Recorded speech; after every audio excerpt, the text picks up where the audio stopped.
דוד השם הוא ילוחסה בנאור דשא יביצני על ממלכות ינעלני נפשי ישובר ינחני במעגלי צדק למען שמו. Bom dia, graça e paz a todos, amém? Capítulo 11 do nosso estudo do livro dos Juízes, amém? Semana passada nós tivemos apenas 18 versículos, né? Só que hoje a gente tem um pouco mais, quase o dobro. Vamos orar? Vamos começar orando? Senhor nosso Deus, nosso eterno Pai, nós queremos te louvar, te bendizer, te agradecer por estarmos aqui na tua presença. Que teu Espírito seja o nosso mentor, sempre nos ensina, nos instrua e que tudo aconteça conforme a tua própria vontade. Nós queremos consagrar tudo ao Senhor, no nome poderoso de Jesus, amém e amém. Juízes capítulo de número 11, vamos ler alguns versículos.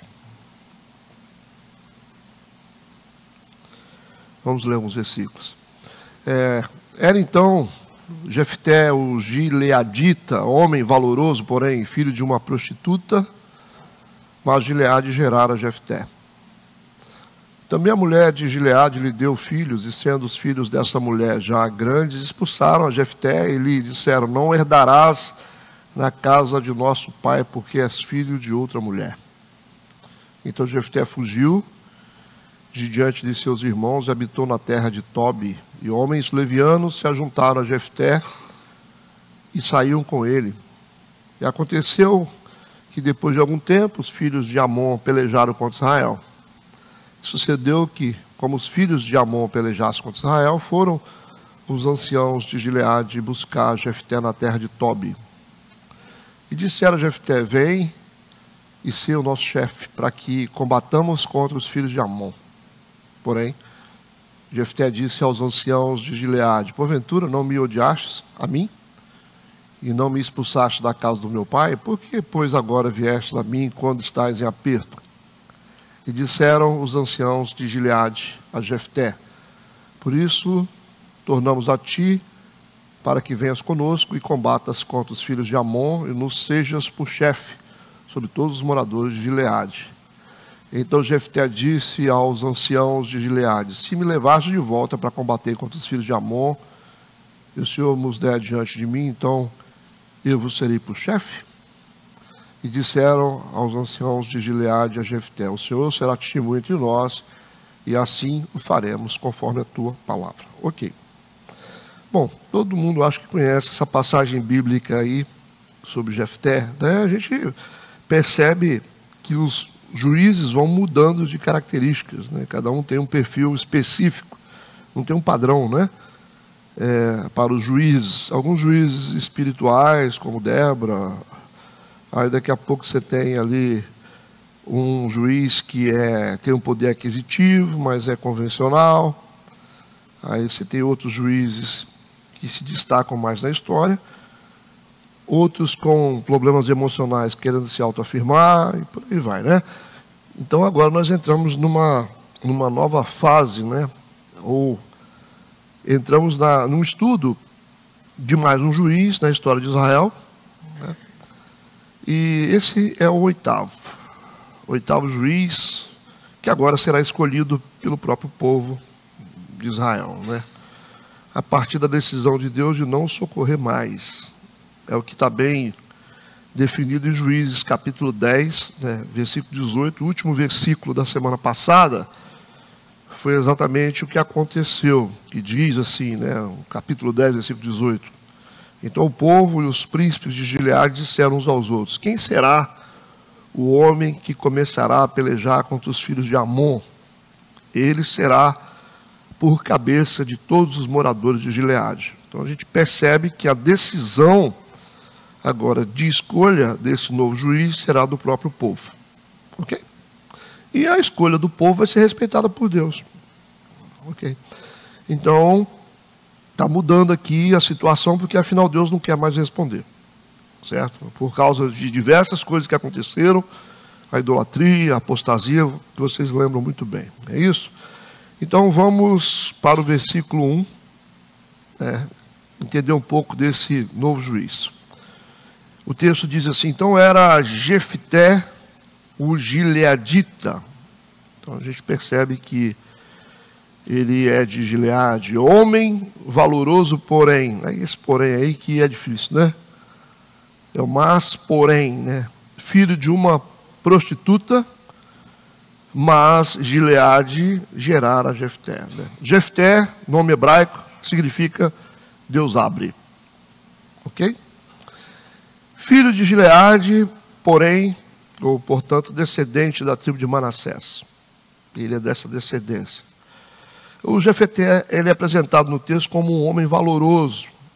É isso que está escrito aí? E se a gente fosse esmiuçar melhor esse adjetivo dele, com mais traduções bíblicas, poderemos dizer que Jefté era valente. Em algumas traduções está escrito isso. Podemos dizer que Jefté era um guerreiro hábil e corajoso.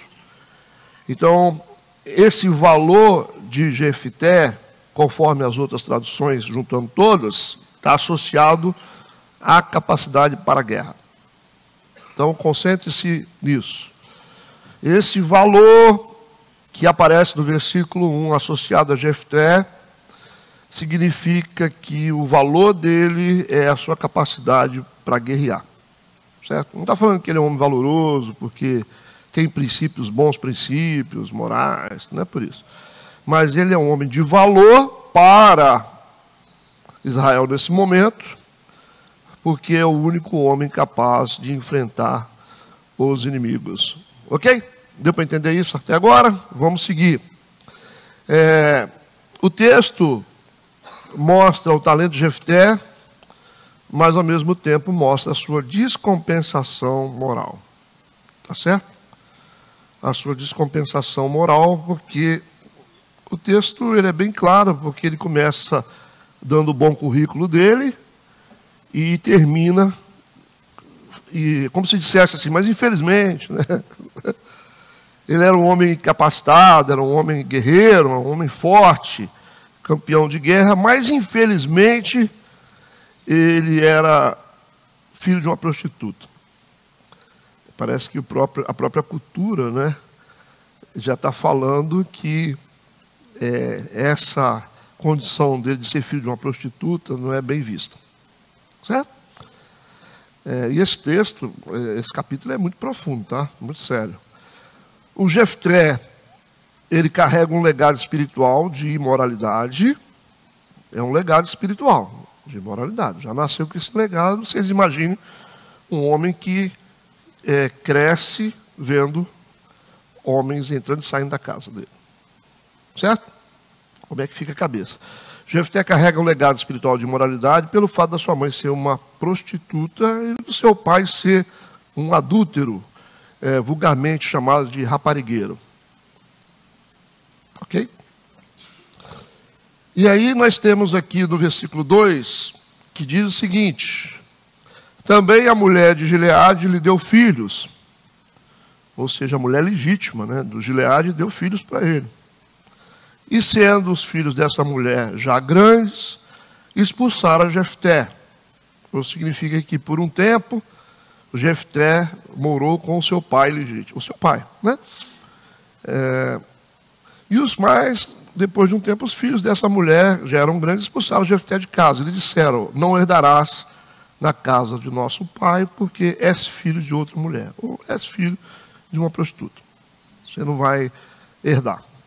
A gente já sabe o que está sendo construído na cabeça dele aqui, né? O Jefté foi concebido por uma relação extraconjugal de Gileade com uma prostituta. Por certo tempo, a gente viu que ele morou com o pai, né, e com a família. mas os filhos dessa mulher legítima expulsaram ele de casa. É interessante que a gente percebe que a omissão do pai Gileade, né, nessa situação, diante da atitude dos filhos, o pai está omisso. Ele não aparece aqui reagindo, podia dizer, poxa, mas também é filho, vamos deixar ele aqui. Se falou, não apareceu. Então, nessa fase, Jefté acrescenta na sua vida um trauma de rejeição, é claro isso? Está rejeitado, né? Ele já tem um legado de imoralidade já, no DNA espiritual dele. Agora ele tem um trauma de rejeição, tanto dos irmãos como do próprio pai. É assim que se constrói um problema na cabeça das pessoas. Então não dá para a gente ficar culpando muito Jefté, né? No versículo 3, o Jefté fugiu de diante dos irmãos. O fugir aqui, é claro que tem outro sentido, porque ele era muito valente, era guerreiro, então ele não fugiu de medo, ele saiu. Jefté saiu de diante de seus irmãos, habitou na terra de Tobi, e homens levianos se ajuntaram a Jefté e saíram com ele. Tobi significa, é uma cidade que ficava bem longe do território dos hebreus. Então você imagina, ele tem que sair da sua comunidade local.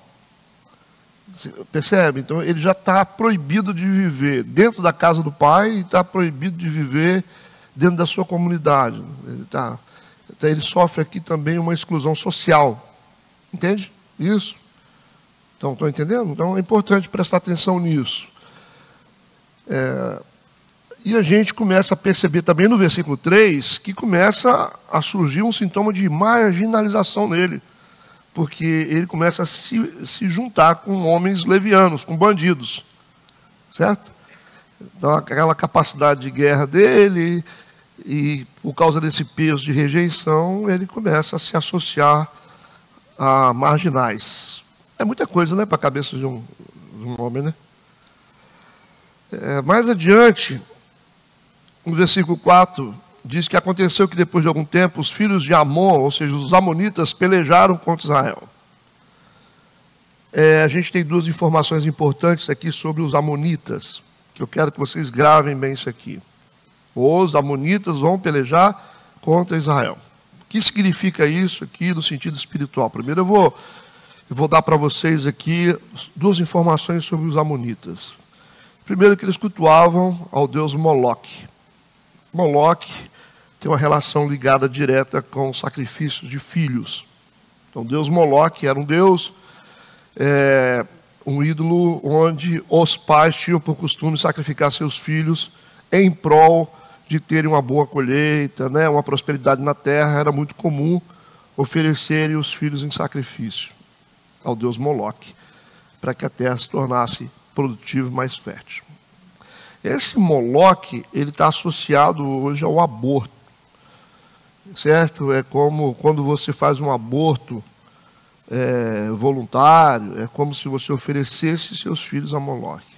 Então tem essa associação, esse ídolo que, logicamente, ele legaliza um espírito. Filhos abortados são filhos entregues a Moloque como sacrifício. Isso aparece em Levítico 18, 21, quero ler, que diz assim, olha só a ordem aqui de Levítico, que Deus disse: da tua descendência não darás, ou seja, o povo de Israel não dê, né? Não darás nenhum para fazer passar pelo fogo perante Moloque, ou seja, não entregue os seus descendentes a Moloque como as outras nações costumam fazer. Foi uma ordenança de Deus. Cuidado com esse negócio. Não façam os filhos de vocês passarem pelo fogo. Porque o ídolo Moloque era um ídolo como se fosse um touro de metal gigante que tinha uma portinhola assim, como se fosse um forno. E as crianças eram jogadas lá dentro. Porque Deus está dizendo o seguinte, isso era tão grave, ele disse: da tua descendência não darás nenhum para fazer passar pelo fogo perante Moloque. E não profanarás o nome do teu Deus. Ele disse: eu sou o Senhor. Aqui, né? Vamos para o profeta Jeremias, capítulo 32. Jeremias 32, versículo 35. E edificaram os altos de Baal, que estão no vale do filho de Inom, para fazerem passar seus filhos e suas filhas pelo fogo a Moloque, o que nunca lhes ordenei. Viu que ponto que o povo chegou? Ele proibiu em Levítico, agora o profeta Jeremias denunciou. Vocês fizeram seus filhos e filhas passarem pelo fogo a Moloque, o que nunca lhes ordenei, nem veio ao meu coração que fizesse tal abominação para fazer ele pecar a Judá. Aí, o que Deus disse, infelizmente, aconteceu. Primeira informação que nós temos aqui dos amonitas, que estão agora a enfrentar o povo de Israel, é que eles cultuavam o deus Moloque. Entendido? Segunda informação, que eles são descendentes de Ló, vindos de uma relação incestuosa de Ló e suas filhas. Lembra disso? Embebedaram o pai, né? E tiveram filhos com o pai.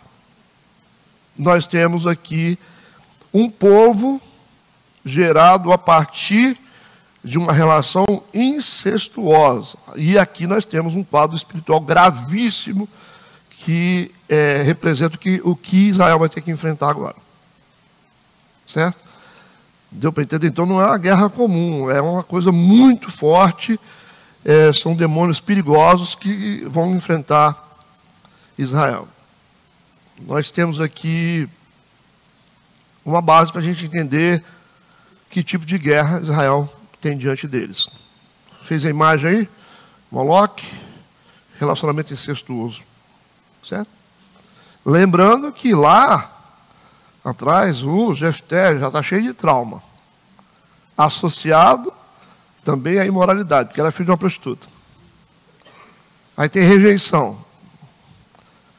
Nós temos um problema. Ele vai ter que enfrentar essa guerra. Um cara que já está quebrado, que vai tentar enfrentar uma guerra que é mais ou menos todos os medos dele estão ali. Entenderam isso? Todos os demônios que sempre afrontaram ele vão desafiar, ele vai ter que desafiar isso. Ou seja, as suas fraquezas, ele vai ter que enfrentar. É como se o cara tivesse viciado em bebida e ele tivesse que ir lá dentro do bar e quebrar as garrafas de bebida todas. Certo? Se fosse num ambiente de muita bebida, é mais ou menos assim. A gente não sabe até que ponto a gente consegue vencer isso. Né? Você não tem certeza se você consegue vencer a sua maior fraqueza. Conseguir fazer essa imagem na cabeça? Por isso que esse contexto da história de Jefté é muito sério, para a gente entender. Às vezes nós estamos tentando lutar com uma coisa que é a nossa maior fraqueza. É igual você ter, vamos dizer, um casamento disfuncional e você vê esse casal disfuncional tentando ensinar a libertar casais. Conseguiram entender o que eu estou falando? Conseguiram? Entender? O cara que ainda não se livrou das drogas e ele quer ir lá na Cracolândia para poder libertar o pessoal que está preso nas drogas. Isso. Ou o homossexual que ainda não venceu a homossexualidade, mas ele é gospel, mas ele está tentando libertar os homossexuais da igreja. Então vocês já sabem mais ou menos o que pode dar isso. Né?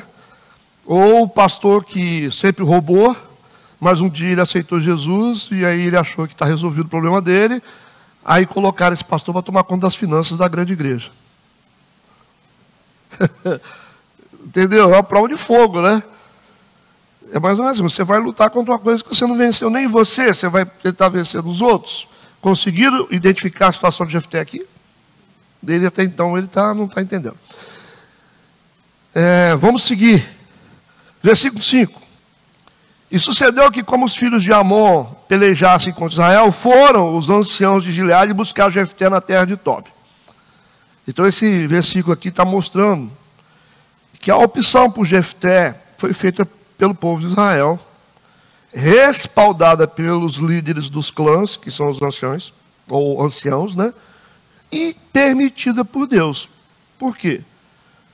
A ideia de trazer o Jefté foi do povo. E foi aqui respaldada pelos anciãos, que são os líderes. Se não passasse pelos anciãos, não dava certo. E como passou pelos anciãos, Deus respaldou. E nós estamos vendo aqui que está seguindo o mesmo princípio da ordem levítica, né? Das tribos, a organização das tribos, as decisões. Né? O povo pensa alguma coisa, né? Mas não pode fazer se a liderança não decidir e tal, aí tem que ter o aval de Deus, percebe? Então não foi simplesmente pegar um cara e colocar lá, é um cara que foi decidido pelo povo, respaldado pela liderança, mas Deus falou, então tá, vamos lá. Mas Deus quer tratar o povo, né? É mais uma experiência, né? Sabendo do tipo de guerra que Israel vai enfrentar, agora a gente pensa sobre a gravidade, né? O risco e a gravidade dessa guerra para Jefté. Foi o que eu falei. Ele terá que lutar contra a sua própria fraqueza. Não é problema você lutar contra a sua própria fraqueza, contando que a sua fraqueza já foi vencida. Mas quem é que vai dizer que foi vencida? Vai lá, deixa eu vou dar uma tragada aqui da maconha. Aí você vai ficar por lá, né? Pode ser que você fique por lá. Pode ser. Vai evangelizar lá na casa das tias, aí fica por lá. Aí falou, mas eu sou forte, agora eu sou crente, eu tenho autoridade. Tem gente que fala isso, né? Isso é engraçado dentro das igrejas, que o cara fala assim, eu tenho autoridade, pastor, para poder libertar drogado. Eu falei, por quê? É porque eu fui drogado. Mas quem disse que você tem autoridade por causa disso? Quem falou para você que você tem autoridade? A autoridade não se faz pela experiência, a autoridade se faz por aquilo que está em você. Está claro isso? A experiência. Não da autoridade? Que é autoridade de experiência? A autoridade dá-se em Cristo, está em você. Depende do quanto de Deus tem em você, te dá autoridade. Agora, você pode ter experiência que for. Se você for vazio de Deus, não adianta. Tem essas coisas dentro das igrejas. Vamos vir, vai vir o pregador. Qual é o pregador? O pregador, ele é ex-assassino. E como é que foi? O ex-assassino, ele matou um monte de gente, né? Matava, gostava de matar. E ele conta na igreja que ele matava, né? Aí ninguém sabe se ele passou por um processo de libertação. O processo de libertação desses caras é o seguinte: aceitou Jesus, levantou a mãozinha e veio na frente. A partir de hoje eu sou uma nova criatura. E tem gente que acredita nisso, né? Levantou a mão no culto de domingo, segunda-feira eu já estou pronto. Aí esse cara está na igreja lá, né? O ex-assassino que não passou pelo processo, né? Porque tem que passar pelo processo, discipulado, se converter de verdade, né? Ver se realmente esse cara é uma nova criatura, pelos frutos dele, pelas experiências que ele teve, não é isso? Não é assim. Mas a igreja se enche com esse negócio, hoje vai vir o pregador, ex-assassino do Comando Vermelho. Não tem isso? Aí vai todo mundo, o ex-assassino do Comando Vermelho. Aí o ex-assassino do Comando Vermelho está lá na igreja. Aí ele virou o pastor da igreja. Aí você pegou e saiu da igreja, brigou com o ex-assassino do Comando Vermelho. Aí o ex-assassino do Comando Vermelho ficou chateado com você abriu a igreja do lado dele. Aí metade dos membros da igreja do ex-assassino do Comando Vermelho foi para a sua igreja. Como é que vai ficar o coração do ex-assassino do Comando Vermelho? Na televisão apareceu esse caso de 2 mulheres que saíram de uma igreja de um ex-assassino, que era o pastor local, e elas levaram metade da igreja dele. Aí passou uma semana, as 2 apareceram mortas, numa cova rasa. Parece que os demônios bateram na porta dele de novo. Então, quer dizer, vocês estão de brincadeira. Pastor, mas as pessoas mudam, então tudo bem. Não do jeito que a gente pensa, e não na hora que a gente pensa. Já que você tem tanta fé nisso, coloca o estuprador lá para ficar na mesma casa da sua menininha de 3 anos de idade. Você não quer, não? Ué, por que você não tem fé? Você não falou que as coisas acontecem? É muito fácil, né? Falar. Não, então tá, deixa a sua filha menor de idade lá, dormir no mesmo apartamento que o cara serial killer, que ele dava umas paranoias nele lá, ele matava todo mundo. Deixa lá. Você não vai deixar, não?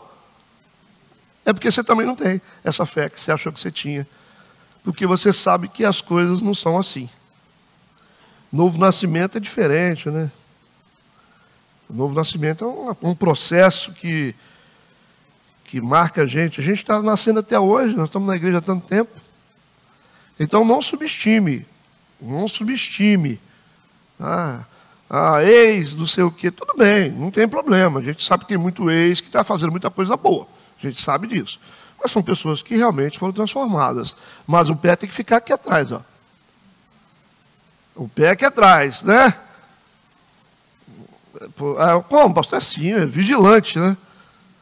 A gente não se entrega totalmente. Devagar, meu irmão, vamos ver aí, né? Não, mas eu nasci de novo, pastor. Eu falei, tudo bem, irmão.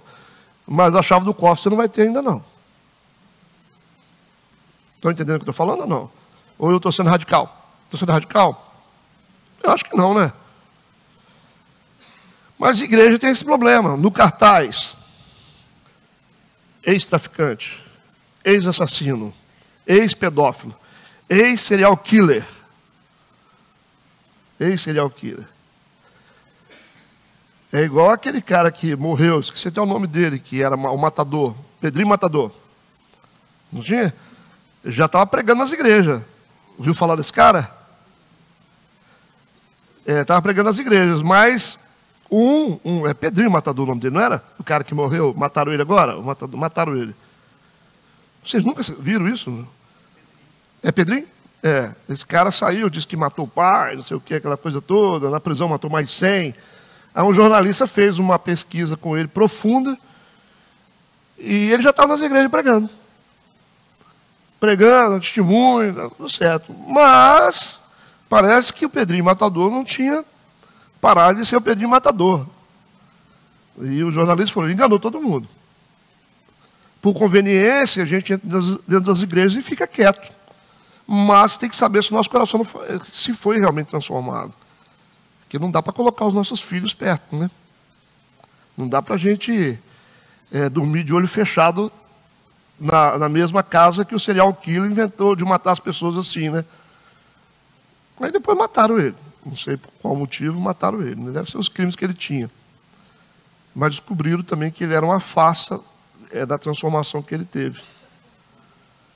Assim, a gente fala na teoria, mas fazer eu quero ver. O cara fala, você acha que Deus pode fazer o homem andar sobre as águas? Sim, então vai lá e anda. Então, eu não. Né? A teoria é legal, mas tem situações que a nossa fé não é muito forte em relação a essas coisas. Não estou dizendo que não deveria. Não estou dizendo que nós temos que ter preconceito com as pessoas que foram ex. Mas tem que tomar um certo cuidado para ver se essa transformação foi real, gente. Você que é crítico contra aquilo que o pastor está falando, eu falo, dorme na mesma casa. Deixa sua filha e seu filho lá. Você não vai fazer isso. Entende? Temos que tomar cuidado. Então, o Jefté é esse cara. Essa é a lição do trauma do Jefté. Lutar uma guerra que ele não venceu nele mesmo. Agora, no versículo 6, eles vão dizer para o Jefté o seguinte, chegaram lá, procuraram o Jefté, e disseram a Jefté, os anciãos, vem, o Jefté, vem, volta lá para a cidade, e ser o nosso chefe, seja o nosso juiz, para que combatamos contra os filhos de Amon. Jefté era o único que tinha habilidade de guerra, para enfrentar esse tipo de batalha contra os amonitas. Mas não é só um problema de guerra bélica, nós temos um problema espiritual também. Okay?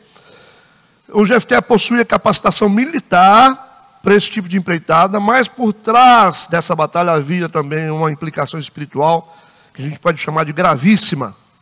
Todos estão entendendo? Sigamos. Versículo 7. Porém, Jefté disse aos anciãos de Gileade. Aí vem a dor, né? O cara ferido é assim. A primeira coisa que ele vai fazer é dizer o que ele está sentindo. A boca não fala daquilo que o coração está cheio? Está aqui, ó. Porventura, não me odiastes a mim? Está gravado na mente dele. Vocês não me odiaram? E não me expulsaste da casa do meu pai? Por que, pois, agora viestes a mim quando estáis em aperto? Vocês não me expulsaram? não me colocaram para fora da cidade. Provavelmente, né, alguns de seus irmãos de sangue estão entre essa comitiva aqui. Por isso que ele está dizendo isso aqui, porque provavelmente os anciãos levaram os irmãos, falaram assim, como é que ele vai vir? Porque vocês expulsaram ele de casa, você vai com a gente para mostrar que vocês também estão com a gente. Entenderam isso, o contexto? E por isso que ele está dizendo o seguinte, ó, vocês não me expulsaram, não me odiaram, não me colocaram para fora, agora vocês estão precisando de mim? Você viu o sentimento de amargura dele, de rejeição? Ele está verbalizando realmente o que ele sente aqui, a ferida emocional dele. Pronto para responder. Vocês têm agora, só porque vocês estão em aperto, eu tenho valor? Então, quando o Jefté é convidado para liderar, ele está expressando a sua ferida emocional. Entendido isso? Podemos seguir? Versículo 8. E disseram os anciãos de Gileade a Jefté, né, com base no que ele falou. Por isso nós tornamos a ti. Nós viemos aqui exatamente para isso. Nós queremos consertar isso aqui, que fizemos com você, para que venhas conosco e combatas contra os filhos de Amon, e nos seja por chefe sobre todos os moradores de Gileade. Falou a palavra mágica. Você vai ser chefe. Você vai ser um cara de posição. Mas vocês me botaram para fora, eu fui rejeitado, fui humilhado. Pois é, mas agora nós vamos te dar uma cadeira de chefe, de líder. É a palavra mágica, né? É o feio que você fala assim, você é tão bonitinho, rapaz. Todo mundo chamou ele de feio, mas agora para ele poder lutar essa guerra, você é lindo, Jefté. É, eu sou lindíssimo. Ele é, eu sou. É como se você chamasse um anão de gigante. Ele queria ouvir isso. O sentimento dele é de inferioridade. E com certeza, e é lógico que o sentimento de inferioridade fazia o Jefté assumir uma postura crônica de autoafirmação. Lógico. Talvez isso era tão claro aos olhos dos anciãos, tipo assim, esse cara, ele é tão ferido, ele é tão assim, se sente, ele foi tão rejeitado, porque é isso que acontece. Diante da rejeição, a gente assume uma postura de autoafirmação, para dizer que nós somos alguém. Isso é psicológico, não tem jeito. Quando você está diante de um quadro de rejeição, é natural a pessoa assumir posturas de autoafirmação. Então, quando você vê gente que quer aparecer, é a necessidade de autoafirmação. Está se autoafirmando, né? Está querendo se mostrar, você pode ter certeza que por trás tem rejeição. Porque a pessoa está rejeitada. Então ela quer dizer que ela é alguém, então ela tem que aparecer por isso. Isso explica essa necessidade das pessoas aparecerem demais, principalmente em mídia. Certo? Por trás dessa pessoa que aparece muito, você tem uma pessoa com a ferida emocional. Entendeu? Faça o que você quiser, contanto que eu apareça. Contando que eu esteja por aqui, que eu tenha, coloca pelo menos meu nome no rodapé. Por favor. Você falou um monte de nome do pessoal que ajudou, mas não botou o meu. Mas qual é o problema? Deus sabe. Não, mas você bateu a foto de todo mundo lá na visita, não botou a minha. Mas você estava lá? Estava, mas Deus viu. Aí ninguém quer bater a foto, né? Esse é o problema, ninguém quer bater a foto. Fica todo mundo, quem é que vai bater a foto? Porque quem vai bater não vai aparecer. Aí fica o troca-troca. Né? Você bate a foto depois, você bate porque eu quero sair também. Senão eles vão saber que eu não visitei, eles vão achar que eu não visitei. Entende o que eu estou falando? São os detalhezinhos cotidiano do mundo gospel. Então, qualquer pessoa que está pronta para ajudar outra pessoa com problema emocional tem que saber desses detalhes. Você tem que saber desses detalhes, senão você não vai se tornar hábil para ajudar ninguém. Você tem que fazer a leitura. Não é o poder. O poder, quando ele é muito expresso, revela fraqueza. Todo poder que está sendo apresentado demais, ele revela fraqueza. Aí quando você pega o cara que entende, ou a mulher que entende das coisas, entende esses trâmites psicológicos, aí você fala, ei, você está com um problema emocional. Por quê? Como é que você sabe? Você é vidente? Não, não é vidente, não. Isso é ciência. Não é porque você é vidente, é porque é ciência. Ô pastor, parece que você, né? Você parece que tem uma bola de cristal, né? Entendeu? Às vezes as pessoas falam as coisas, né? E não sei o quê, começa a falar, é por isso que a gente tem que ouvir, né? Aí você fala assim, você foi abusado. Mas você sabe. Como é que você sabe, né? Entendeu? Uma vez, há muito tempo, eu atendi uma pessoa que, o cara falou, estou querendo falar um negócio com o senhor, mas eu estou sem jeito. Eu falei, sem jeito? Não, eu estou aqui, estou ensaiando, já tem uma semana para falar para o senhor uma coisa. Eu falei, uai, gente. Gente, eu preciso usar esses exemplos sem citar nome, tá? Não preciso ficar dodói, não. São essas experiências que ajudam a igreja a crescer. Não posso citar nome, lógico. Não, mas tem uma infinidade de gente que atende, gente da igreja, gente de fora. E o cara falou assim, rapaz, mas eu estou ensaiando para falar com o senhor isso. Eu estou todo sem jeito aqui. Eu falei, é mesmo? Quer que eu te adianto para você? Falei com ele. Ele falou, mas como assim? Você quer que eu fale o que é que você quer me falar? Eu falei, você é gay. Ele falou assim, como é que você sabe? Entendeu como são as coisas? Então, às vezes, as palavras denunciam o que você está fazendo. As suas ações que você está fazendo, o jeito de... Você passa o olho na rede social das pessoas, você conhece a fraqueza. Você pega uma psicóloga, ela vê, ela fala assim, deixa eu ver a sua rede social. Saber quem você é. Está tudo certo. São sintomas.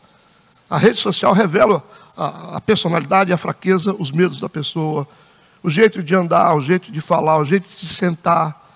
Às vezes tem posturas que você vê em homens de tentar cruzadas de pernas, a gente até citou isso, né, na escola de libertação, a cruzada de perna, muito tentando proteger o órgão genital, isso é coisa de mulher, certo? Quando você vê um homem com uma cruzada de perna muito expressiva, assim, a atitude de defender, proteger o órgão genital, você consegue capturar essas informações dessa área feminina no homem. Isso está nos livros, irmãos. Não é? Você gasta tempo para ler, você vai ver. Então você vê que está acontecendo. Mas então você tem que fazer essas leituras para você saber com quem você está lidando. O excesso de machismo, os machões. Os machões falam assim, não, eu sou o cara que várias mulheres na minha vida. Fala, eu sou um cara que eu chego assim, as mulheres chegam a tremer quando me veem. Eu falo, é verdade. Eu já troquei de parceiro já de 50 vezes, eu sou o cara. Mas eu falo, tá certo. Tá bom. Então. Homem de verdade não precisa disso. Homem de verdade não precisa de muitas coisas, né? Mulher identifica homem só pelo olhar. Mulher de verdade, ela olha para o olho do homem, ela sabe que tipo de homem que é. Se é forte ou se é fraco. Não é verdade, mulheres? O jeito de olhar. Não. Porque você não precisa dar muita informação. As pessoas sabem fazer leitura. O jeito que você faz as coisas, você fala, você se move, as pessoas olham.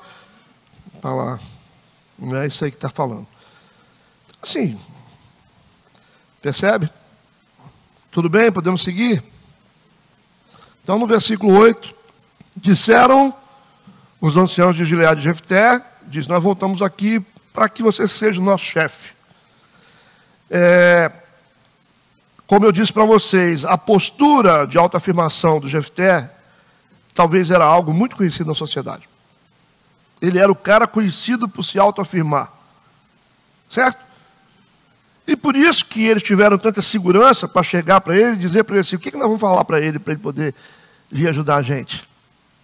Você acha que isso não foi combinado? O que nós vamos falar para o Jefté? Convencer o Jefté que está todo machucado para ele vir aqui, né? Ajudar a gente. Vamos falar para ele que ele vai ser o chefe. Ele sempre foi cauda. É só botar ele como cabeça. Entende? O povo é inteligente, os anciãos são inteligentes, e eles vão chegar com esse argumento aqui e dizer, nós vamos te colocar como chefe. Poxa, mas vencer uma batalha desse tamanho contra os amonitas, e para mim ser um chefe, você vai ser chefe. Não vão falar que o bolo que você fez ficou bom. Tá bom para você? Então tá bom. Só isso que você quer? Eu só queria ser chefe. Que doideira, vontade de ser chefe. Quer mandar. Tem gente que quer mandar. Quer ser pastor para mandar, não quer ser pastor para servir. Quer ser pastor para mandar. Quer cantar para aparecer. Quer evangelizar para bater foto. Entende o que eu estou dizendo? Você não quer evangelizar, irmão. Você não quer. Você quer evangelizar? Você quer ajudar o próximo? Eu acho que você quer se ajudar. Porque essa câmera não para de ir para o seu lado. Quando você entrega. Percebe? O mendigo está ali, você entrega o dinheiro, você vai... Pega o celular, né? E posta. Olha eu ajudando o mendigo aqui. Quem está sendo ajudado aí? Eu acho que é você. Então, esse capítulo está falando sobre isso. Está falando sobre o cara que só quer ser chefe. Não quer nem saber o que vai acontecer. Não quer nem saber o tamanho do bandido, o tamanho da batalha, se ele tem fraqueza, se não tem fraqueza, se ele aguenta o tranco, se não aguenta o tranco. Eu vou lá descarregar aquele caminhão de cimento lá sozinho. Mas você não vai aguentar. Não, mas eu quero ser chefe. Você me bota para ser chefe? Eu te boto para ser chefe. Então deixa comigo. Você não sabe nem se você vai aguentar. Você não sabe nem se você tem condições físicas para ir, mas você vai porque você quer ser chefe. Eu faço, deixa que eu faço. Rapaz, mas olha se dá. Não, eu quero ser chefe. Entenderam isso? Versículo 9. Então Jefté disse aos anciãos de Gileade. Aí vai falar, se me levardes de volta para combater contra os filhos de Amon, e o Senhor nos der diante de mim, então eu vos serei por chefe. É engraçado, né? Vocês deixam ser chefe? Os caras já afirmaram que ele vai ser chefe, então a afirmativa já foi feita, você vai ser chefe. Mas isso é tão importante para ele que ele repete e faz a pergunta, expressando que o querer tem que ser confirmado. Essa promessa aqui, eu quero ter certeza, eu quero tanto que vocês vão ter que confirmar isso. Quero ter completa certeza, eu vou ser chefe mesmo? Entende isso? Está no texto isso? Versículo 10. E disseram os anciãos de Gileade a Jefté, o Senhor será testemunha. Colocaram Deus no negócio. O Senhor será testemunha de nós e assim faremos conforme a palavra. A tua palavra. Nós vamos fazer, você vai ser chefe. Vamos assinar no cartório esse negócio aqui. Nós vamos te colocar como chefe. Então, o empossamento de Jefté, com caráter e ofício extraordinário de juiz, porque ele vai ser um juiz, está sendo aqui solenizado pela bênção espiritual divina, porque vão colocar Deus no negócio. E vai ser feito um cerimonial religioso, porque eles disseram, o Senhor será testemunha. Se for preciso, a gente faz até um churrasco e traz o padre ou o pastor para a gente poder confirmar que nós vamos fazer você virar chefe. Ele precisa disso, porque ele não pode, isso não pode ser só uma promessa, entende? Ele não quer nem saber o que ele vai ter que arriscar. Versículo 11. Assim Jefté foi com os anciãos de Gileade. Foi junto com eles. No coração dizendo, você é chefe, você é chefe, você é chefe, você é chefe. E o povo, só conjecturei, tá? E o povo o pôs por chefe. E príncipe sobre si. Virou juiz. E Jefté falou todas as suas palavras perante o Senhor em Mispá. Perante o Senhor implica que Jefté confirmou todas as suas palavras por juramento. Ele disse, eu vou lutar e vocês vão me dar essa posição, me manter nessa posição. Está confirmado sob juramento. Versículo 12, ele vai começar a trabalhar agora. Ele já assumiu o cargo, vamos trabalhar. E enviou Jefté mensageiros ao rei dos filhos de Amon, dizendo, ele vai tentar a diplomacia, porque ele é um juiz. E nesse ponto aqui, ele é inteligente. Agora, como é que ele conseguiu formar essa inteligência? Como é que ele conseguiu formar toda essa habilidade dele? a partir do sentimento de inferioridade. Por isso que a gente tem que saber definir o que é talento ou o que é necessidade de se autoafirmar. Esse é o problema. Então vocês têm que ter capacidade de saber se a pessoa tem talento ou se a pessoa está tentando se autoafirmar. Se a pessoa realmente tem potencial, está no coração dela o desejo de fazer as coisas, ou se é só um desejo de autoafirmação. Porque se for só um desejo de autoafirmação, a igreja vai passar apertado com isso. Então esse é o grande problema. Esse é o grande problema dentro das igrejas. A gente não sabe o que motiva as pessoas. A gente não sabe por que as pessoas fazem as coisas. Você não sabe, você fica no ponto cego. Você vai fazer isso por quê? É porque você ama Deus ou porque você quer aparecer? Hã? Mas como é que eu vou saber? Esconde o celular então. É uma. Não fala para ninguém. O que sua mão direita fizer, a esquerda não vai saber. Se a sua mão esquerda não vai saber, então significa que ninguém vai saber. Ah, mas aí não, né, pastor? Não.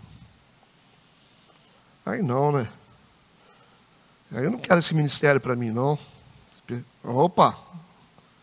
É isso aí que está acontecendo. A gente tem pessoas fazendo coisas no reino, mas que a gente não sabe se é porque querem fazer porque amam a Deus ou porque elas querem fazer para se aparecer.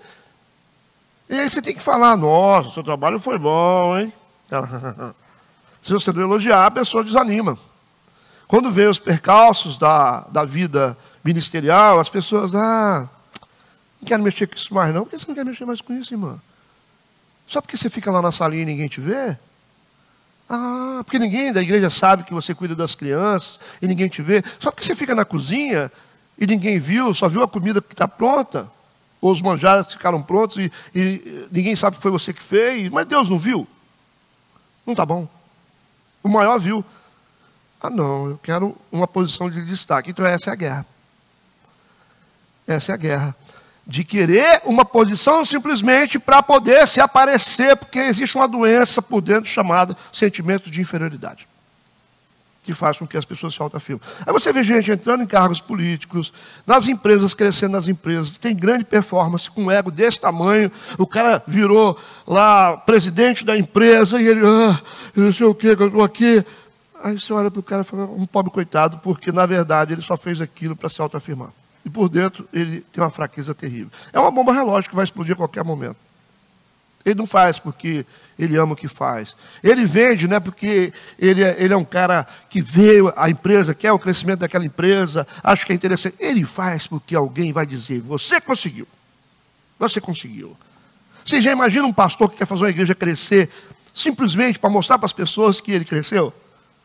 Ele foi tão humilhado na vida dele espiritual que ele falou, eu preciso fazer essa igreja crescer para me mostrar que eu sou bom nesse negócio. O que esse cara vai fazer?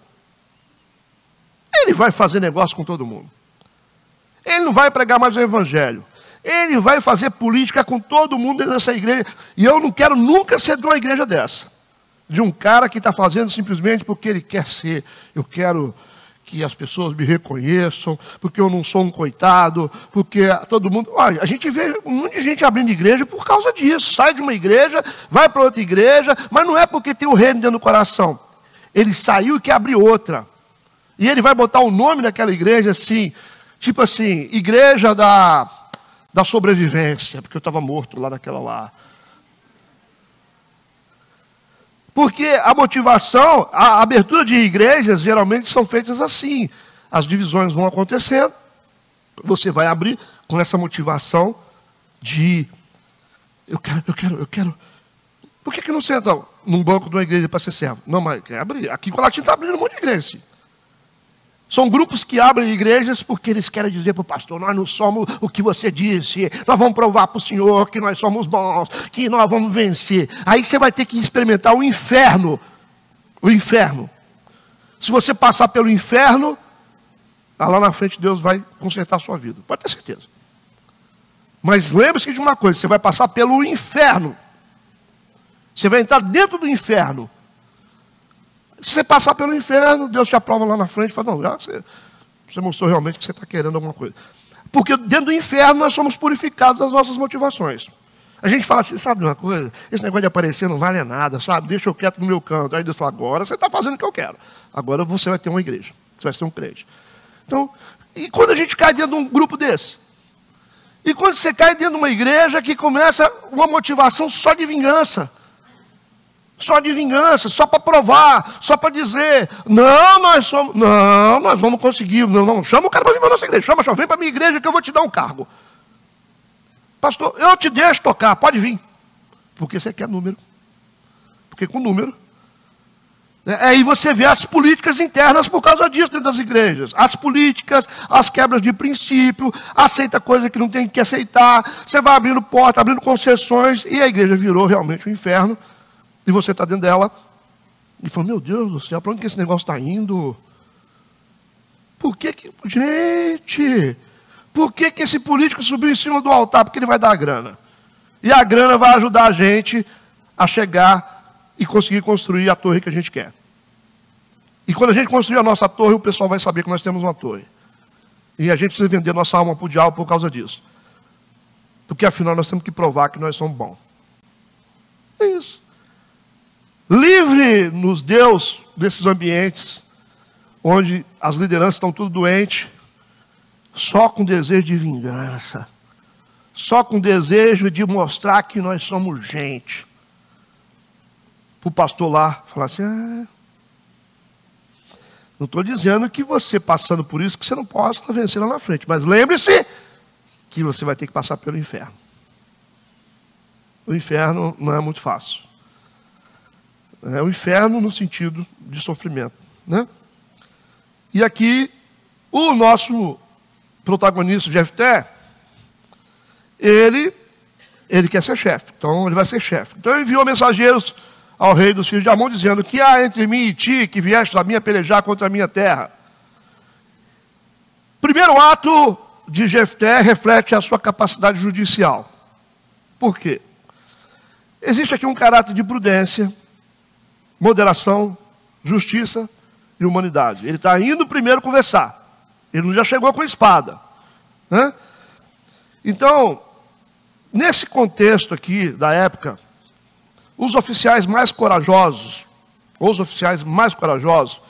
eles eram avessos à guerra. Eles gostavam de negociar primeiro. Os caras às vezes iam para a guerra para matar por causa de medo. Mas todo comandante corajoso, nesse contexto de época aqui, eles preferiam resolver através da diplomacia. Mandavam um mensageiro, o mensageiro, os termos são esses. Vocês já viram esse filme? E aí? Está tudo certo. Então ele está usando a diplomacia aqui, provando que realmente é um cara que entende de guerra e que entende realmente desses planos de conquistas, pelo menos no plano material. Então, ele quer mostrar claramente que a hostilidade está sendo imposta por eles. Vocês estão impondo hostilidade sobre Israel. Os amonitas estão impondo hostilidade. Ele está mostrando com isso. Eu vou mandar primeiro mensageiros para mostrar para eles que eles estão sendo hostis com a gente, né? E ele quer tomar medidas para evitar, se possível, o apelo às armas. Ele falou, vamos evitar o apelo às armas, porque as perdas são grandes. Não tem guerra que você perde só de um lado. Os dois vão perder. Por isso ele tentou resolver a situação de forma diplomática. Todo mundo está entendendo? O Jefté? Versículo 13. E disse o rei dos filhos de Amon aos mensageiros de Jefté. Olha o que ele vai responder. É mensageiro com mensageiro, tá? É porque saindo Israel do Egito tomou a minha terra, desde Amon até Jaboque e ainda até ao Jordão. Restitui-me agora em paz. Viu que as palavras têm que ser exatas. Aquilo que o líder fala, o mensageiro tem que transmitir. É um Ctrl-C, Ctrl-V, né? Nós temos aqui o líder dos amonitas justificando, dizendo o seguinte: é porque saindo Israel do Egito, tomou a minha terra. Por isso que a gente está guerreando. Vocês tomaram nossas terras. Desde Arnon até Jaboque, ainda até ao Jordão. Ele diz, restitui-me agora em paz. Se vocês devolver a terra, acaba a guerra. Então, o assunto da disputa aqui, da reivindicação de direito às terras, que os israelitas estavam ocupando. eles querem as terras de volta. Mas vamos lembrar que essas terras, eles entraram sob a autorização de Deus. Lembra disso? Versículo 14. Agora a gente vai esticar aqui um pouquinho. Vamos ler vários versículos. Vocês vão achar bem complexo, mas eu vou explicar e vou resumir depois. Mas deixa eu ler. Versículo 14 em diante. Porém, Jefté prosseguiu ainda em enviar mensageiros ao rei dos filhos de Amon, dizendo-lhe: assim diz Jefté. Ele vai explicar. Israel não tomou nem a terra dos Moabitas, nem a terra dos filhos de Amon. Ele vai dizer. Porque subindo Israel do Egito, andou pelo deserto até o Mar Vermelho e chegou até Cádiz. Israel enviou mensageiros ao rei dos Edomitas, dizendo: rogo-te que me deixes passar pela tua terra. Porém, o rei dos Edomitas não lhe deu ouvidos, e enviou também ao rei dos Moabitas, o qual igualmente não consentiu. E assim Israel ficou em Cádiz. A gente não atravessou. Okay? Depois andou pelo deserto, rodeou a terra dos Edomitas e a terra dos Moabitas, e veio do nascer do sol à terra dos Moabitas. E alojou-se além de Arnon, porém não entrou nos limites dos Moabitas, porque Arnon é limite dos Moabitas. Ele está justificando que eles não entraram. Agora vamos lá. Como é que foi a conquista? Mas Israel enviou mensageiros a Sion, rei dos amorreus, rei de Esbom, e disse-lhe: Israel, deixa-nos, peço-te passar pela tua terra até o meu lugar. Porém, Sion não confiou em Israel para este passar os seus limites. Antes, Sion ajuntou todo o seu povo e se acamparam em Jaza e combateu contra Israel. E o Senhor, Deus de Israel, deu a Sion com todo o seu povo na mão de Israel, que os feriu. Israel tomou por herança toda a terra dos amorreus que habitavam naquela região. E por herança tomaram todos os limites dos amorreus. Ou seja, a conquista foi feita em batalha, desde Arnon até Jaboque, desde o deserto até o Jordão. Assim o Senhor, Deus de Israel, desapossou os amorreus de diante do seu povo de Israel, e os possuirias tu? A gente venceu a batalha, então não é de vocês mais. Presta atenção nos termos de guerra. Não possuirias tu aquilo que Quemós, teu Deus, desapossaste diante de ti? Ou seja, vocês têm um Deus, e quando ele dá terras para vocês, vocês não tomam posse? O nosso também deu para a gente, nós estamos fazendo a mesma coisa. Então presta atenção. Assim possuiremos nós todos quanto o Senhor nosso Deus desapossar de diante de nós. Agora, pois, é tu ainda melhor do que Balaque, filho de Zippor, rei dos Moabitas? Ou seja, eles aceitaram, por que vocês não aceitam? Porventura contendeu ele algum tempo com Israel, ou pelejou alguma vez contra ele? Enquanto Israel habitou 300 anos em Esbom e nas suas vilas, em Aroé, nas suas vilas, em todas as cidades que estão ao longo de Arnon, por que não o recuperaste daquele tempo? Aí ele tá entrando nos termos de guerra, porque existe uma legalidade que tem que ser respeitada no Oriente.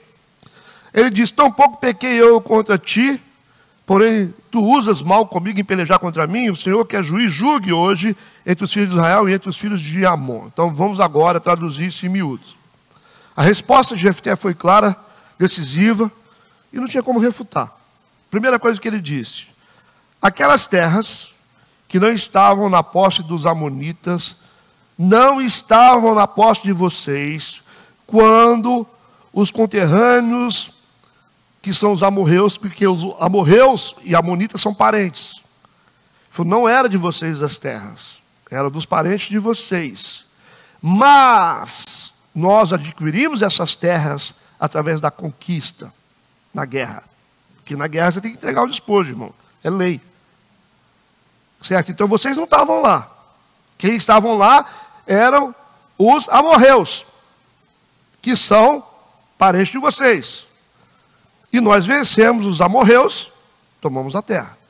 Ok? Primeira coisa que ele explica. Segundo, depois de vencer os amorreus, os israelitas tiveram posse por 300 anos dessas terras. E com isso, estabeleceu-se um direito prescritivo para a ocupação. Regra do Oriente. Se nós estamos na terra há 300 anos, os donos anteriores não têm mais direito, é automático. Entendeu isso? Ele está fazendo a leitura das leis deles aqui. Porque a posse era espólio de guerra. Você dominou o território, a terra é sua. Ok? E depois, em terceiro plano, ele vai dizer: segundo o mesmo princípio dos amonitas, de receberem concessão de terras pelo Deus deles, o Quemós, assim Israel também recebeu o direito das terras. Deus, Yahvé, nos deu a terra, e por isso nós estamos alojados nela. Então ele colocou três termos. Um termo de que eles não estavam nas terras quando as terras foram conquistadas por Israel. Segundo termo é porque eles ficaram 300 anos alojados, automaticamente, mesmo se fosse deles, eles perderiam automaticamente, porque pelo tempo que eles estão ali. Terceiro, porque foi Deus, Yahvé, que mandou entrar na terra. Ele falou, se vocês não entram nas terras quando o Deus de vocês manda, então nós também mandou e nós entramos. Então, eles têm que ficar calados. Quantos entenderam o que eu disse? Complexo, né? O versículo 28 diz, porém, o rei dos filhos de Amon não deu ouvidos à palavra que Jefté lhes enviou. Não quer saber. Ele não quer saber de nada. Ele não quer saber de termo, se está assinado no cartório, é mais ou menos assim. O cara está brigando por causa de uma terra ali, você mostrou a escritura para ele, falou com ele aqui, está tudo registrado. Você está brigando por causa de quê? Ele falou, não interessa, eu vou continuar brigando. Por isso que nós vimos aqui o Jefté agindo realmente como juiz. Tentando a diplomacia e os meios legais. É inteligente. Não é bobo. Os amonitas haviam instruído os mensageiros de Jefté a dizerem a ele que era necessário que, se é uma vontade de Jeová, que isso seja resolvido em campo de batalha. Se é a vontade de Jeová, então vamos resolver no campo de batalha. Versículo 29. Já que Jefté deu os termos legais para ele, agora Jefté ganha um direito. Percebe? Por isso que no versículo 29, então o Espírito do Senhor veio sobre Jefté. Deus entrou na guerra. Ele falou, agora Deus entrou. E atravessou ele por Gileade e Manassés, passando por Mispa de Gileade, e de Mispa de Gileade passou até os filhos de Amon. Ele atravessou as fronteiras e encontrou o exército dos amonitas. A gente percebe aqui o Espírito Santo fazendo intervenções. No passado ele fazia intervenções. O Espírito Santo não habitava. Lembra disso? O Espírito Santo, ele fazia as intervenções. Ele vinha, como ele vinha sobre Sansão, de acordo com as demandas. Os homens não eram homens que carregavam o Espírito Santo. O Espírito Santo não tinha habitação. No advento de Jesus, nós vimos que o Espírito Santo desceu e encontrou pouso. Ok? Em Pentecostes, o que aconteceu? Ele desceu sobre a igreja e ficou, e permaneceu. Mas isso foi dito pelo próprio Jesus. Ele falou para João Batista, ele falou, aquele que você vê o Espírito Santo descer e repousar, é esse que batiza com o Espírito Santo. Porque o Espírito Santo não ficava. Ele fazia intervenção e voltava. Agora ele encontrou a casa dele. Por isso que em Atos dos Apóstolos, capítulo 2, ele desceu na igreja e ficou na igreja. E a igreja existe por causa dele. Nós estamos aqui por isso. Versículo 30. Antes de entrar no versículo 30, algum comentário até agora? Alguma dúvida? Ou está claro? Está claro. Isso é muito importante, tá? Esse capítulo é muito importante. Versículo 30. Jefté fez um voto ao Senhor. Deus não falou para fazer voto. Mas já que o Jefté, ele está com tanta vontade de ser chefe e permanecer como chefe, porque para continuar sendo chefe, ele tem que ganhar essa guerra. Porque se ele perder essa guerra, ele tem que ser chefe. E agora ele vai colocar Deus no meio do negócio. Você não viu Deus falando, não, você tem que... Ele vai fazer um voto ao Senhor. Esse é o problema. Deus não tem nada com isso, ele trouxe Deus para a reunião. E quando você envolve Deus, é igual o cara que fala, eu juro por Deus, Eu vou fazer voto, veio na frente da igreja, eu quero ser membro. Quer mesmo, irmão? Tem certeza? Olha o voto de tolo, hein? Você está diante da comunidade, diante de Deus, o mundo espiritual está todo te enxergando. Tem certeza, irmão? Tem, claro que eu quero. Olha a precipitação, hein? Cuidado com a precipitação. Você quer casar mesmo com essa mulher? Claro que eu quero. Na saúde, na doença? É mesmo. Tá certo. Na celulite também? Aí, filho. Aí não, né? Porque o padre ou o pastor, quando estão casando, ele vai descarregar a lista, né? Dá tempo do cara fugir. Pergunta para os dois. Você diz sim? Sim. É bom porque não tem como o cara falar que não ouviu, né? Aí quem está casando está dizendo tudo.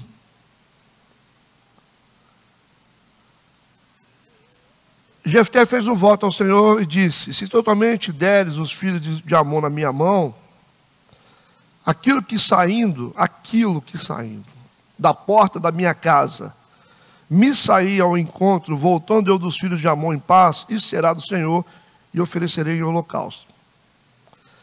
Aí, quer dizer, o cara só tem uma filha única.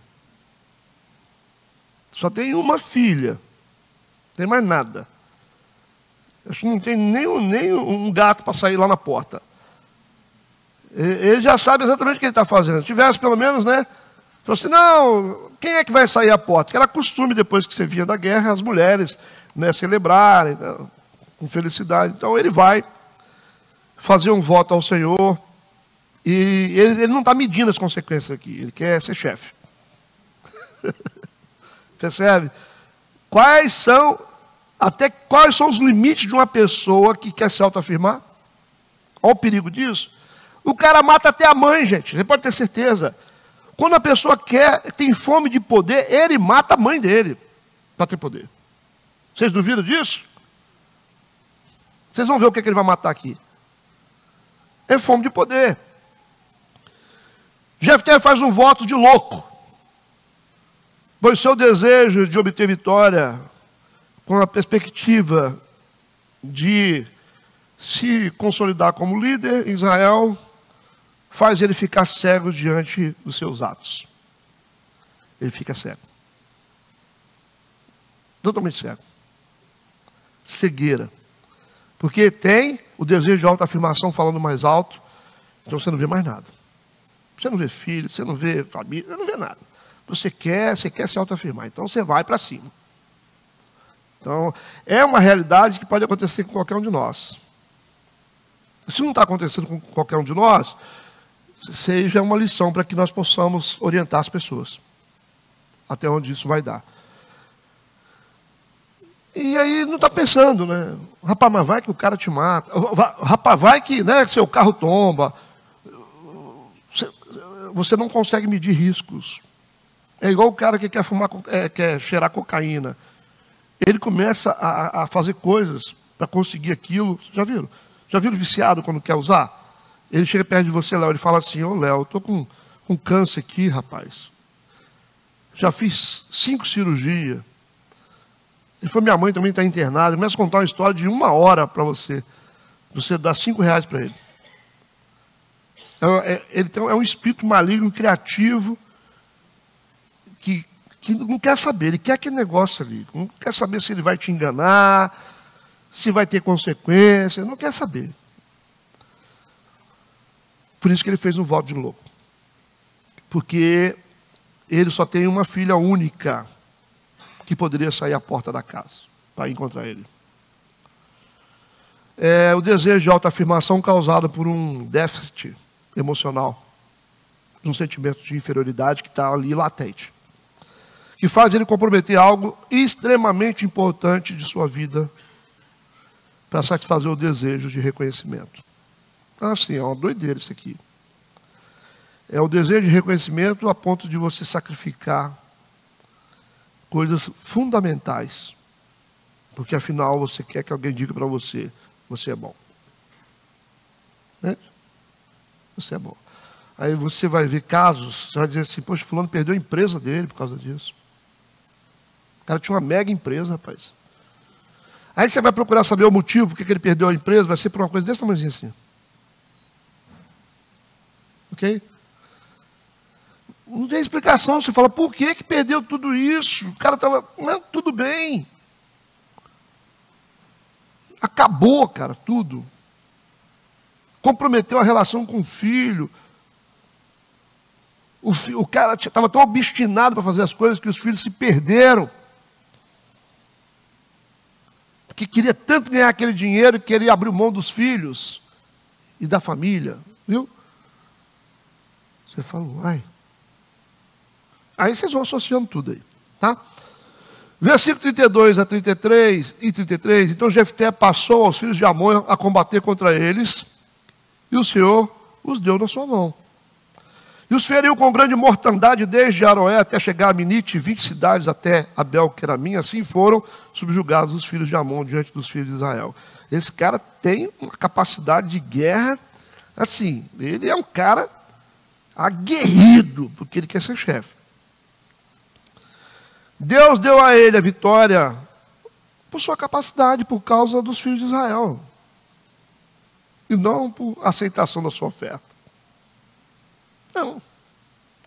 Alguns ramos de estudo sugerem que Jefté, ele estava muito familiarizado com o sacrifício humano, porque ele era muito associado às outras nações pagãs, que era muito comum fazer isso, oferecer sacrifício. Estão lembrando do Moloque? Lembraram que aqui ele está lutando contra uma força muito poderosa. Os amonitas são adoradores de Moloque, que sacrificam seus filhos. Percebe? Ele entrou numa guerra, mas ele perdeu ela. Perdeu ou não perdeu? A filha não foi sacrificada ou não foi? Mas sacrificou. De uma maneira indireta, não, o Moloque conseguiu entrar e derrubar ele. Porque a filha vai ser sacrificada. Ele fez exatamente o que aquela entidade queria. Quando ele quis afrontar os amonitas, o demônio que estava por trás já disse, então vamos ver se ganha essa guerra. Porque a minha função, o que Moloque estava dizendo é o seguinte, é sacrificar os filhos. Enquanto ele achou que ele estava ganhando a guerra aqui na frente, lá atrás ele estava perdendo tudo. Mas perdeu. Ele está achando que ele está aqui. E Deus não tem nada a ver com isso. É coisa dele. Ele tinha essa relação com as nações pagãs. Era outro problema dele. Em que ponto ele teve que enfrentar? E nós temos também o problema da imoralidade, que ele nasceu no ambiente imoral, porque a mãe era prostituta. E ele está enfrentando outra entidade de imoralidade que veio da descendência de Ló, do incesto das suas filhas com ele. Então, duas classes de entidade estão lutando contra ele. É brabo. Então ele achou que o negócio era só na espadinha aqui. Nós vamos na espada aqui, que eu vou, eu sou bom aqui na espada, eu vou vencer. Enquanto isso, os demônios estavam destruindo a herança dele lá atrás. Compreenderam? Versículo 34, vindo, pois, Jefté a Mispá, a sua casa, feliz da guerra, esqueceu, né, Jefté? Agora é a hora que o demônio chega com a fatura. Vem cobrar o credor, vem. Eis que a sua filha ali saiu ao encontro com adufes e com danças. Era comum isso aqui. E era ela a única filha. Não tinha ele outro filho nem filha. A filha de Jefté era o seu legado. A única pessoa que poderia carregar o legado dele no decorrer da história. E legado para oriental é mais importante do que a vida. O oriental, ele quer deixar descendência, ele quer construir história. Ele não pensa no dia de hoje. O oriental, ele quer deixar legado. Para eles é importante ter uma descendência, ter uma geração. Por isso que Deus é Deus de Abraão, Isaac e Jacó. Deus faz uma promessa aqui que se cumpre nos netos às vezes. Porque Deus é um Deus de gerações. Então, quando Jefté, ele sacrifica a sua filha, ele sacrificou a história, a família, o legado, a descendência. Ele perdeu a vida dele na história. E isso para o oriental é uma tragédia. Entende? Sumiu do mapa. Quem é o Jefté? Não sei. Jefté? Isabel, o Jefté? Não, o Jefté, não sei. Quem é o Jefté? Não sabe. Isso é ruim no Oriente, quando você não tem história. Vocês entenderam? Versículo 35, que aconteceu que quando a viu, a ficha caiu. Não está escrito. Quando a viu, rasgou suas vestes e disse, meu Deus do céu, chegou a fatura. Puxou a fatura do cartão de crédito. Agora tem que pagar essa conta. Foi para o resort, se divertiu. É igual nós, né? A gente vai se divertir, depois quando chega o cartão de crédito, parece que a gente vai morrer, né? Não vocês são ricos, né? Mas vai tirar férias, a gente come. Quando dá o dia 5, a fatura chega. O que eu fui fazer, meu Deus do céu? Que peixe caro, você vai falar.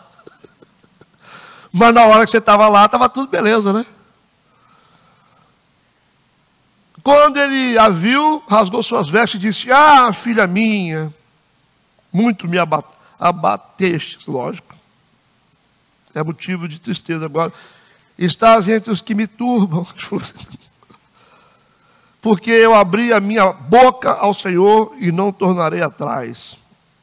Não vai ter como voltar. A gente não vai ver aqui nenhuma exigência de Deus em relação a isso. Tanto o voto como a morte da moça será algo que veio da própria mente de Jefté. Deus só está observando.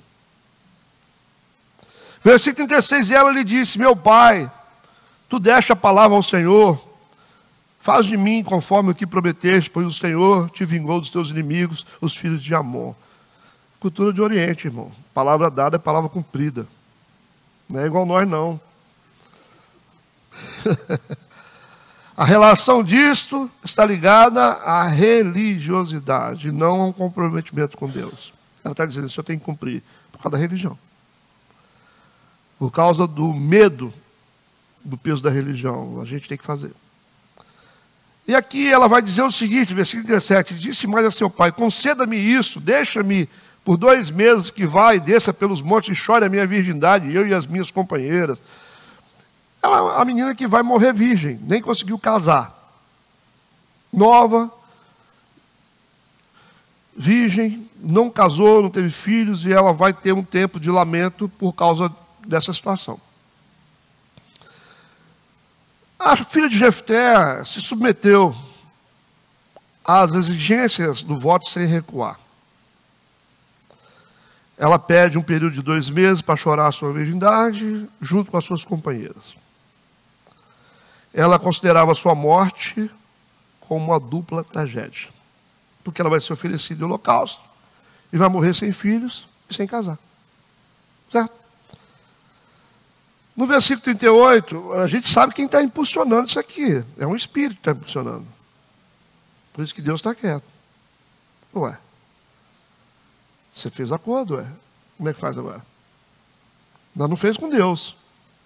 Porque as pessoas falam: Deus está pedindo. Eu vou acreditar que Deus está pedindo. Deus não está falando nada aqui não, ué. Deus está na dele, está no trono dele. E disse ele: vai, e deixou aí por 2 meses. Então foi ela com as suas companheiras e chorou a sua virgindade pelos montes. Versículo 39, sucedeu que ao fim de 2 meses tornou ela para seu pai, o qual cumpriu nela o seu voto que tinha feito, e ela não conheceu o homem, e daí veio o costume de Israel. Versículo 40, que as filhas de Israel iam de ano em ano lamentar por 4 dias a filha de Jefté, o Gileadita. Eu quero olhar para esse versículo 39 aqui, por favor. Na Bíblia King James, para explicar uma coisa para vocês. Passados 2 meses propostos, ela voltou à presença do pai e ele fez com ela o que havia prometido por meio do voto. Assim ela morreu virgem. Desde então nasceu uma tradição entre as mulheres israelitas, de saírem as moças durante 4 dias, todos os anos, para juntas lamentarem o ocorrido com a filha de Jefté, o Gileadita. Alguns comentaristas, eles dão a entender que a virgindade perpétua dela seria o cumprimento do voto. Tá? Tem muita gente que defende essa ideia de que o dano que ela sofreu só é o dano de nunca poder se casar. Mas o texto não deixa dúvidas. O texto não deixa dúvidas, porque nas entrelinhas do texto a gente entende que o que Jefté fez foi muito grave. Muito grave. Então, a morte da filha pelas mãos de um pai. Então, essa ideia de que ela ficou virgem pelo resto da vida não tem muito sentido.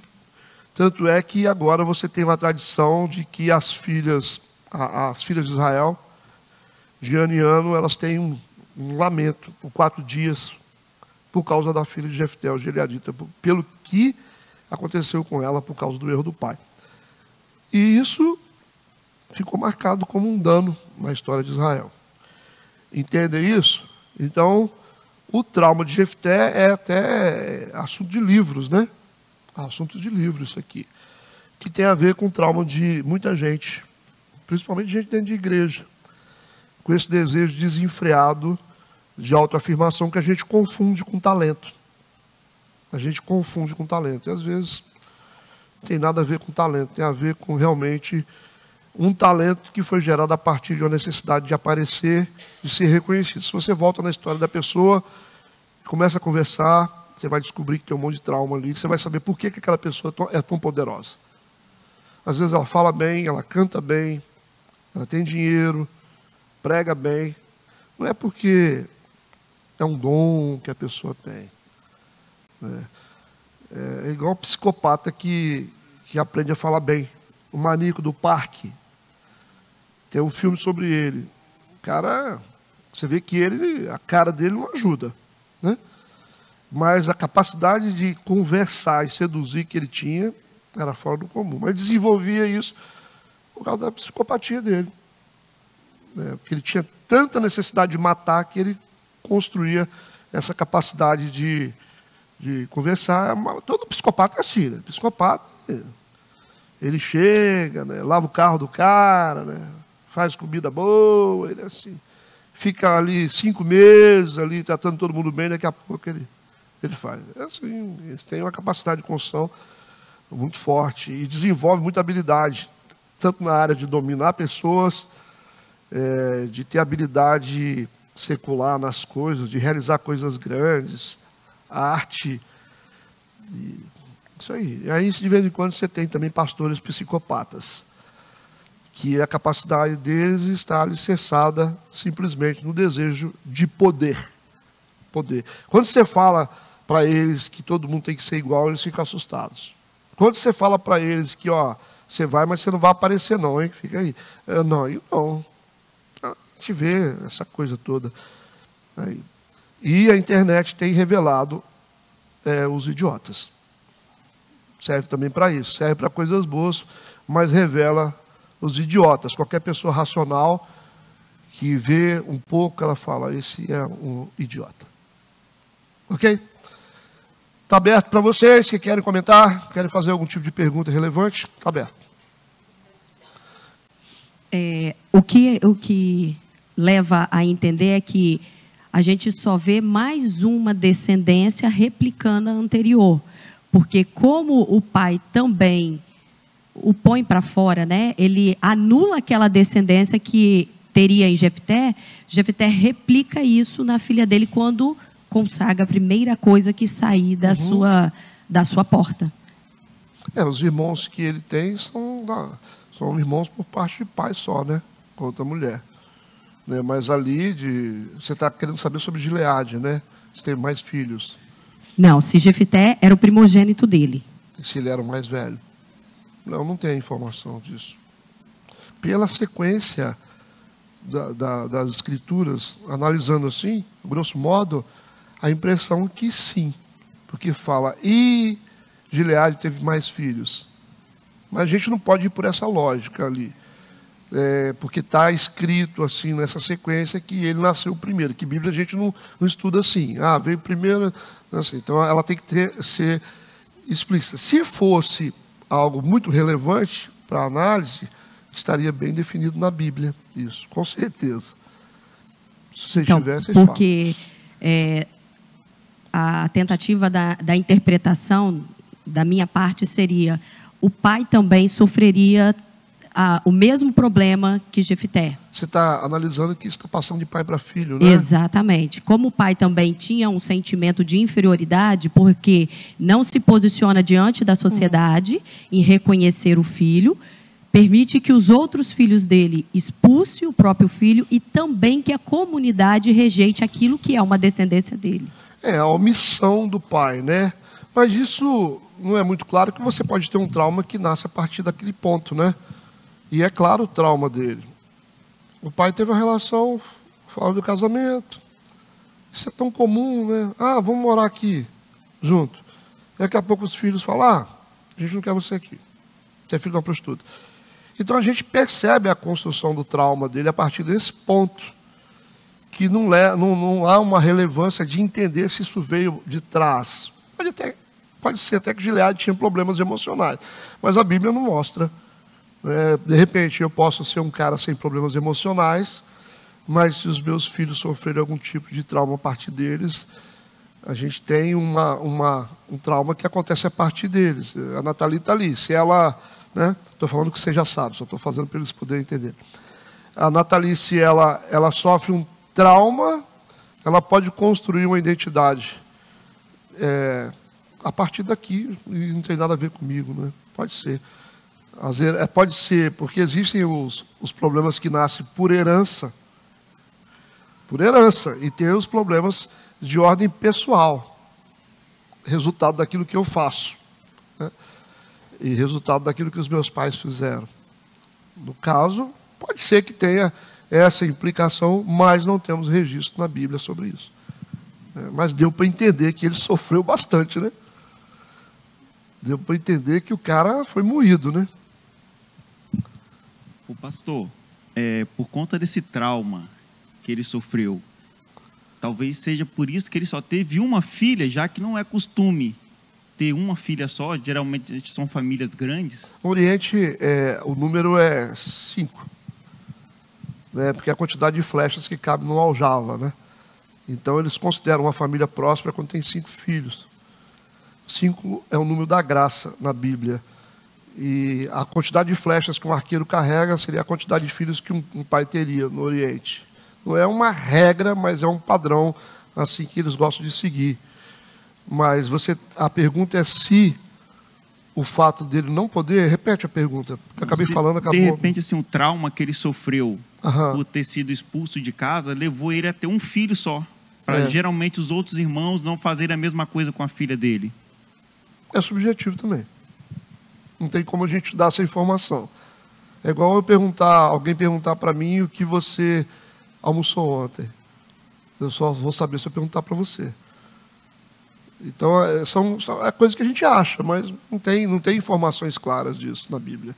Quando não tem informações claras é porque não tem relevância.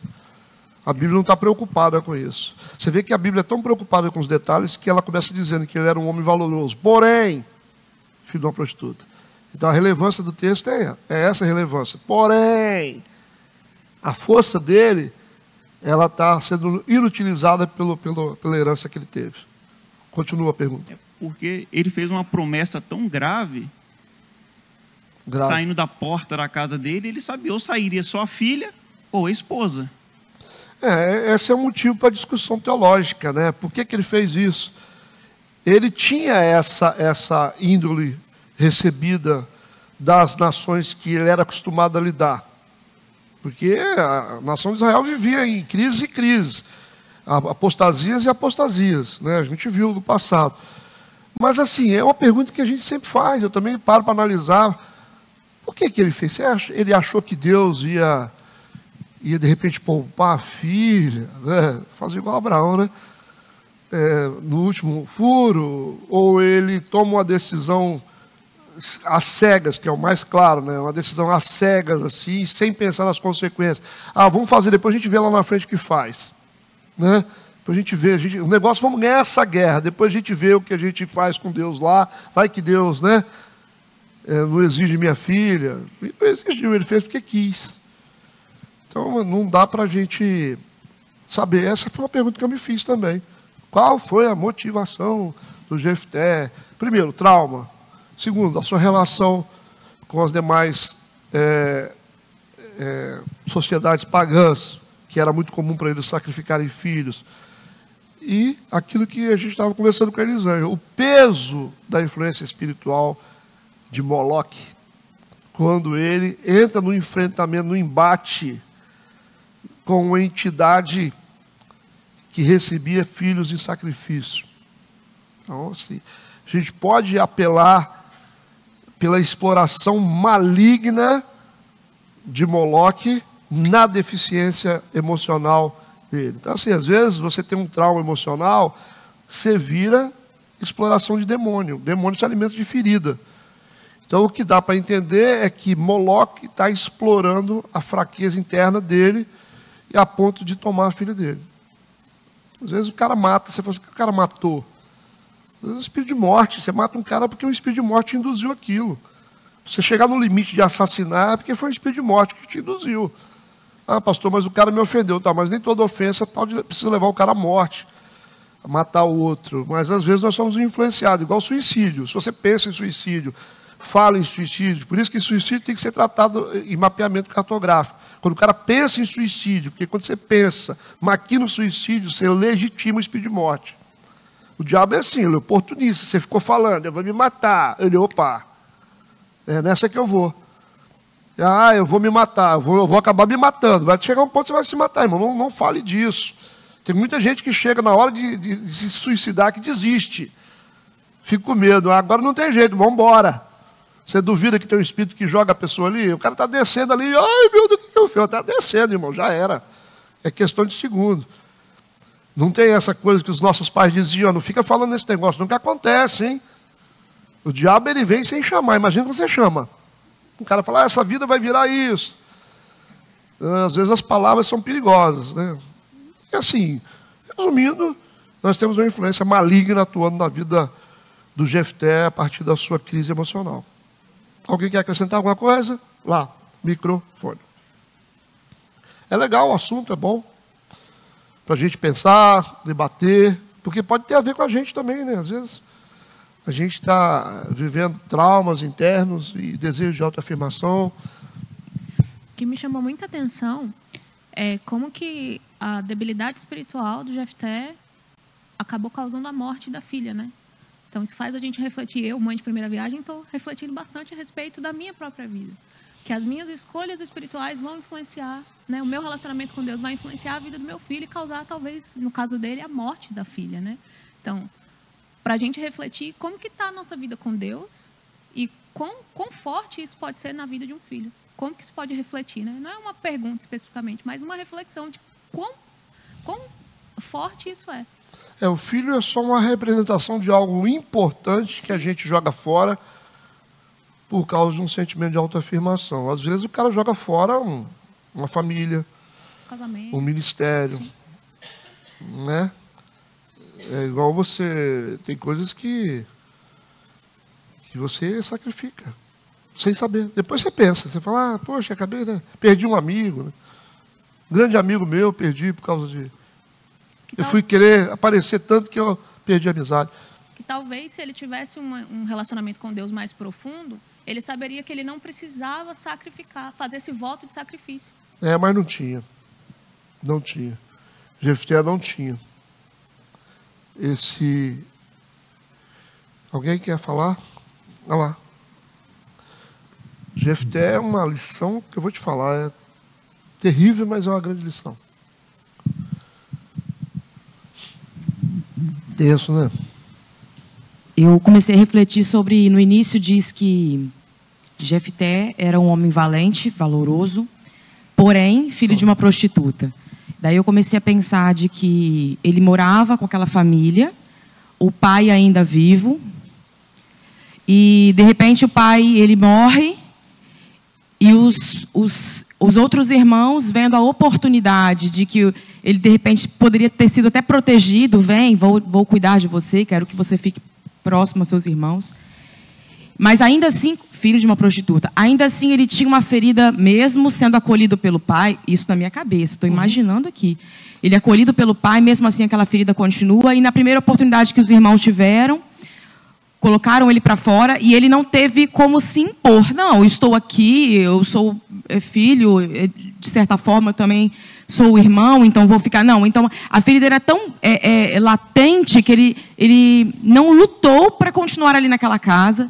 Então ele sai, se junta com meliantes, sei lá... Marginais. E ali ele... O que não era para ser, né? Ele tem ali um convívio, começa a aprender práticas pagãs. Uhum. Mesmo ele não sendo um escolhido de Deus, porque na Bíblia não relata que ele foi escolhido de Deus. Ele não foi escolhido de Deus, foi escolhido por homens, pelos anciãos. Ele tem um propósito, né? Deus usa ele de um propósito, talvez, para libertar Israel. Mas ele vai ainda assim com as práticas pagãs dentro dele. E aí a gente vai lá para o final, na parte da filha. E na autoafirmação, eu comecei a pensar muito sobre. Eu não tinha parado para pensar nessa parte da autoafirmação, da rejeição que faz ele se autoafirmar tanto. Então, talvez ele tenha feito esse voto para também se autoafirmar. Sim. Quero mostrar para todo mundo que eu sou o cara. E fez impensado. Depois ele foi ver, refletiu o que tinha feito, perdeu o seu legado. Mas talvez, para as novas práticas que ele aprendeu, como os pagãos, não sei se faria sentido tanto o legado. Será que eles se importavam tanto com o legado, já que matavam filhos? Porque, na verdade, Jefté é da raiz dos hebreus, né? Ele conhecia os princípios espirituais, mas teve relação com o paganismo. Talvez não nesse ponto aí, quando ele se relacionou com os marginais, porque ele vem de uma descendência de gente que viveu apostasia. Sim. Vocês lembram dos capítulos anteriores, né? A prática de apostasia, a gente viu Abimeleque, aquela confusão toda, o povo estava disperso de Deus. Então vivemos no ponto que Deus disse o seguinte, ó, não ajudo vocês mais, eu estou fora. E aí eles têm que se virar, né? Mas a história de Jefté, eu centralizo a responsabilidade disso a uma exploração maligna em cima de uma debilidade emocional. Também a questão do pai dele, Gileade, a omissão do pai que fez com que ele saísse de casa, porque se o pai defendesse, ele ficaria, né? Também. O pai tinha autoridade. Então a omissão do pai doeu mais nele. E é muito comum isso, vai, né? Arranjar confusão com seus irmãos, né? Então isso machucou ele bastante e foi construídas feridas. E o que fica para a gente é isso. E eu achei interessante também que ele está em Hebreus como um dos heróis da fé, junto com Sansão, junto com Gideão, com Davi. Ele também está naquela lista. É a demonstração da graça de Deus em reconhecer as partes boas da gente, porque Deus não acredita, Deus não sentencia a gente a uma maldição por causa de um ato. Então, cada ato nosso tem a sua própria consequência. Isso é o ensinamento de Hebreus, porque nós tivemos homens que erraram, mas apareceram lá na lista dos heróis da fé, no capítulo 11, né? Porque Deus não leva em consideração alguma. Ele está vendo o lado bom de Gideão, viu o lado bom de Jefté. Jefté teve o lado bom. Pelo menos livrou o povo, né? Mas dentro da sua debilidade, ele fez algo bom e aparece como um herói lá na frente. Mostra que realmente Deus lança no mar do esquecimento, né, as coisas, né? Isso é interessante. Você já viu que os caras bagunceiros tudo estão aparecendo lá no Heróis da Fé? Interessante isso, né? Como que Deus é, né? Se Deus coloca um Gideão, pelo que Gideão causou a nação de Israel, abrindo apostasia, o Jefté fez mal para ele mesmo, né? Ele fez mal para ele mesmo. Mas aparece como herói da fé, né? Mas não é tão ruim assim como a gente fala, né? Mas a lição é essa do Jefté, dos traumas. Traumas de Jefté. E cuidado com os traumas. Porque o trauma pode indicar que aquilo que você está fazendo não é porque você realmente faz porque ama a Deus, mas porque você quer aparecer. Essa é a lição. E que traumas faz com que você sacrifique coisas importantes. Depois você se arrepende. O cara, depois que passou a cachaça, ele falou, meu Deus, perdi minha família. Ele chora, vai para o pastor, pediu ao pastor, vê se minha mulher volta. Mas assim... Aí ele bebe por causa do trauma, porque o alcoólatra tem trauma, né?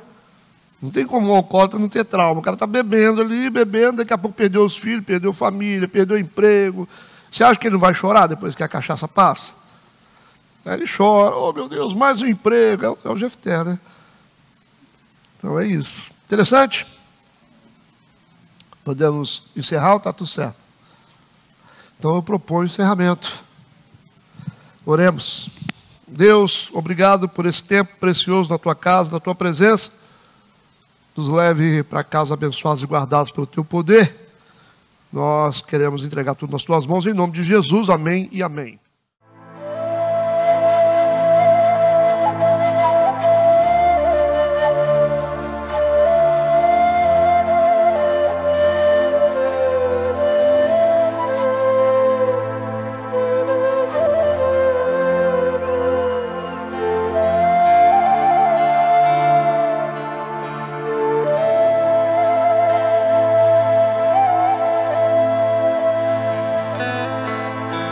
מזמור לדוד השם, רואי לו יחסר, בנאור דשא ירביצני, על מי מלוכות ינעלני, נפשי ישובר ינחני במעגלי צדק למען שמו.